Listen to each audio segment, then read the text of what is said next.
Jasmine, কি হয়েছে? দেখো কি? এখন বিকাল বাজে 4টা। তো দুপুরের খাবার খাওয়া হচ্ছে এখন। তো তোমার মনে হয় অনেক কষ্ট হয়ে গেছে, তাই না? কিসের কষ্ট?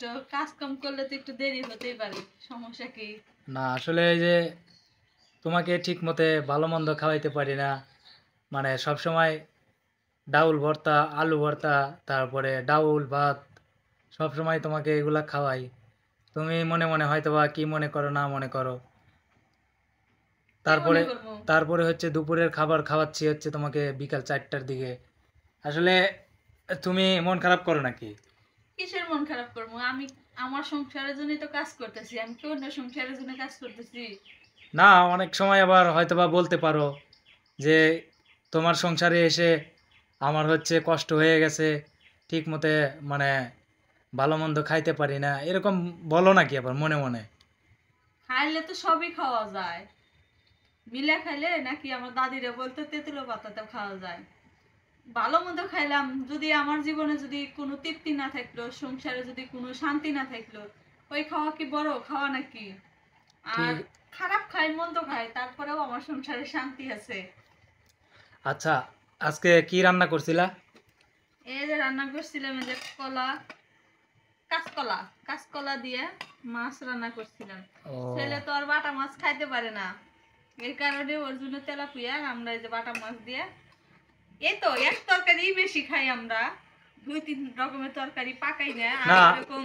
অনেককে দেখি যে মানে খাইতে বসে অনেকগুলো আইটেম নিয়ে বসে, যেমন ধরো মাছের তরকারি, মুরগির তরকারি, তারপরে বিভিন্ন রকমের আইটেম থাকে। আমাদের তো, আর আমি তো ওইরকম আইটেম তোমাকে নিয়ে এসে দিতেও পারি না বা তুমি রান্নাও করো না। আমরা প্রতিদিন, মানে প্রতিদিন বলতে সবসময় আমরা এক আইটেমের উপরই খাওয়া দাওয়া করি। আসলে এই বিষয়টা তোমাকে আমি জিজ্ঞাসা করতেছি যে তোমার খারাপ লাগে কিনা বা মন না, খারাপ করো কোনো কিনা। খারাপ লাগে না, কারণ আমি তো এক কথাই বললাম যে খাইলে তো সবকিছুই খাওয়া যায়, আবার না খাইলেও চলা যায়। আমি তবে তো আর ওইরকম একেবারে না খাইয়া থাকি না। তবে দোয়া করো আল্লাহ যেন আমাদের দিন পথ গুলো ভালোভাবে নেয়।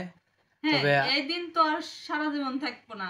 ইনশাল্লাহ দোয়া করবা। আর বন্ধুরা, আপনাদেরও কাছে দোয়া চাই, সবাই দোয়া করবেন। আর আপনাদের ভাবি আসলে আমার হ্যাঁ, সংসার করতে এসে আমি দেখছি ওর প্রত্যেকটা মুহূর্ত ফলো করছি বা খেয়াল করে দেখছি।